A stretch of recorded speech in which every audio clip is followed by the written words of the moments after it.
جذب کریں اور اپنی ذمہ داری کو پورے صبر و استقامت کے ساتھ نبھائیں۔ ربط دل کو قابو میں رکھ کر جذباتی شدت کو کم کرتا ہے تاکہ انسان کا ارادہ اور نیت متاثر نہ ہو۔ موسیٰ علیہ السلام کی والدہ کے قلب کو باندھنا ان کے جذبات کو قابو میں رکھنے کے لیے تھا تاکہ وہ صبر کے ساتھ اللہ کی مصلحت کو قبول کریں۔ اچھا، فواد کا معنی فواد کا لفظ ایک اور کانٹیکسٹ میں بھی آیا ہے۔ سورۃ الاسراء میں ہے کہ وَلَا تَقْفُ مَا لَيْسَ لَكَ بِهِ عِلْم إِنَّ السَّمْعَ وَالْبَصَرَ وَالْفُؤَادَ كُلُّ أُولَئِكَ كَانَ عَنْهُ مسؤولا۔ اور اے انسان، تو اس بات کی پیروی نہ کر جس کا تجھے صحیح علم نہیں۔ بے شک سماعت، بصارت یعنی کان اور آنکھ، اور دل سے، ان میں سے ہر ایک سے باز پرس ہوگی۔ یہاں دل کے لیے فواد کا لفظ آیا۔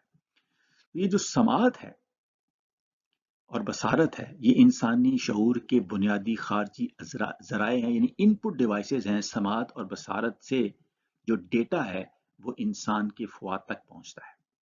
سماعت جو ہے یہ حق سننے یا کسی بھی بات کو سننے اور سچائی کو سمجھنے کا ذریعہ ہے۔ بصارت جو ہے یہ بھی ایک ذریعہ ہے، مشاہدے اور بصری تصدیق کا ذریعہ۔ اور فواد جو ہے وہ ان دونوں سے حاصل ہونے والی معلومات کو شعوری اور جذباتی آگہی میں تبدیل کرتا ہے۔ یعنی سماعت اور بصارت سے جو ان پٹ حاصل ہوتا ہے، اس ان پٹ کو شعور اور آگہی میں بدلتا ہے فواد۔ لیکن یہ اوورآل اویئرنیس اور کانشیسنیس ہوتی ہے، جو ڈیپ ریفلیکشن ہوتی ہے، تدبر جو ہوتا ہے، جو تفکر ہوتا ہے، وہ قلب کا کام ہے۔ لیکن جو اوورآل پرسیپشن ہے، وہ اوورآل پرسیپشن کے لیے فواد ہوتا ہے، لیکن اس کی جب ڈیپ ڈیلیبریشن کرتے ہیں تو اس کے لیے پھر قلب ہوتا ہے۔ اسی طریقے سے قرآن مجید میں ایک جگہ ہے وَنُقَلِّبُ أَفْئِدَتَهُمْ وَأَبْصَارَهُمْ كَمَا لَمْ يُؤْمِنُوا بِهِ أَوَّلَ مَرَّةٍ،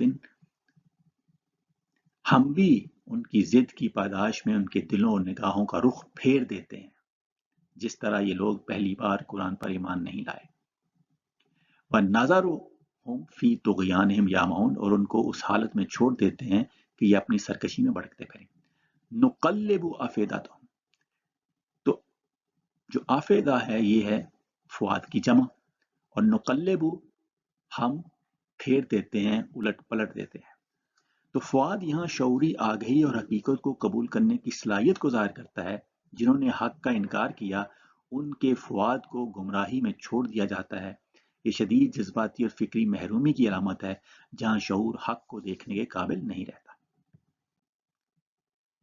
اور ایک جگہ ہے وَلِتَصْغَىٰ إِلَيْهِ أَفْئِدَةُ الَّذِينَ لَا يُؤْمِنُونَ بِالْآخِرَةِ، اور وہ انبیاء کے دشمن چکنی چپڑی باتیں اس لیے بناتے تھے تاکہ ان کے دل ان باتوں کی طرف خوب مائل ہو جائیں جو لوگ آخرت پر ایمان نہیں رکھتے۔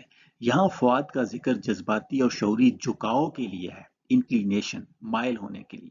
تو جو مائل ہوتا ہے، انکلائنڈ ہوتا ہے جذباتی طور پہ یا شعوری طور پہ کوئی جھکاؤ ہوتا ہے، وہ بھی فواد کی طرف سے ہوتا ہے جو انسان کے دل کو باطل کی طرف مائل کرتا ہے۔ یہ آیت واضح کرتی ہے کہ فواد جذبات اور خیالات کے تحت حق یا باطل دونوں کی طرف جھک سکتا ہے۔ ایک جگہ اور آیا کہ فَجْعَلْ أَفْئِدَةً مِّنَ النَّاسِ تَهْوِي إِلَيْهِمْ، اور لوگوں کے دل، فواد، ان کی طرف مائل کر دے۔ فواد یہاں انسانوں کی جذباتی کشش اور تعلق کا ذریعہ ہے۔ یہ دعویٰ ظاہر کرتا ہے کہ فواد لوگوں کے دلوں میں محبت اور کشش پیدا کرنے کا مرکز ہے جو کسی مقام یا شخصیت کی طرف کھنچاؤ پیدا کرتا ہے۔ چنانچہ ایک دفعہ پھر اگر ہم سمرائز کریں تو قلب جو ہے اس کا بنیادی معنی پلٹنا، الٹنا یا تبدیلی کرنا یا تبدیل ہونا، اور فواد کا بنیادی معنی جلنا، حرارت، تپش یا شدت۔ فواد جو ہے وہ اوورآل آگہی، شعور، جذبات اور احساسات کا منبع ہے، جبکہ قلب جو ہے وہ تفکر، تدبر، عقل، ارادے، اختیار اور تبدیلی کا سرچشمہ ہے۔ قلب وہ جگہ ہے جہاں ریزن، ریفلیکشن، انٹینشن، ڈیلیبریشن ہوتی ہے یا چینج اور ٹرانسفارمیشن ہوتی ہے، اور فواد وہ جگہ ہے جہاں پہ ایموشنز، پیشنز، فیلنگز پروان چڑھتی ہیں اور ان میں انٹینسٹی آتی ہے اور سینسری پرسیپشن یا ایموشنل پروسیسنگ ہوتی ہے۔ یعنی یہ بھٹی ہے جہاں جس کے اوپر جیسے گوشت روسٹ کیا جاتا ہے اسی طرح سے را مٹیریل کو پروسیس کیا جاتا ہے یا را انفارمیشن کو پروسیس کیا جاتا ہے، لیکن تھوڑی اوور آل پروسیسنگ ڈیپ اس میں ریفلیکشن یا ڈیلیبریشن جو ہے وہ قلب میں آتی ہے. تو فواد جو ہے is mostly linked to sensory and emotional perceptions such as response to external stimuli and the experience of intense feelings or emotions. It often represents the reactive, intuitive, and emotional center of the heart, dealing with emotional intensity and immediate awareness and consciousness rather than deep reflective thought. On the other hand, qalb is primarily associated with intellectual perception, such as reasoning, understanding, and making moral and spiritual judgments. It represents the rational and reflective faculty that more thoroughly and deeply processes information and internalizes it into deeper comprehension and guidance. تو جیسے English میں mind اور heart کے الفاظ استعمال ہوتے ہیں، اور مائنڈ زیادہ تر جب ریزن اور ریشنل کی بات کرنی ہو تو پھر مائنڈ کا لفظ بول دیا جاتا ہے جس کی ترجمانی کچھ حد تک قلب کرتا ہے، اور دوسرا جب ہارٹ کا لفظ استعمال کیا جائے تو وہاں تھوڑے سے جذبات کی عکاسی ہو جاتی ہے. تو آج ہم نے کوشش کی کہ قلب اور فؤاد کے فرق کو سمجھا جائے کہ قرآن مجید نے ان دونوں الفاظ کو کس طرح سے استعمال کیا ہے. وعلینا البلاغ المبین.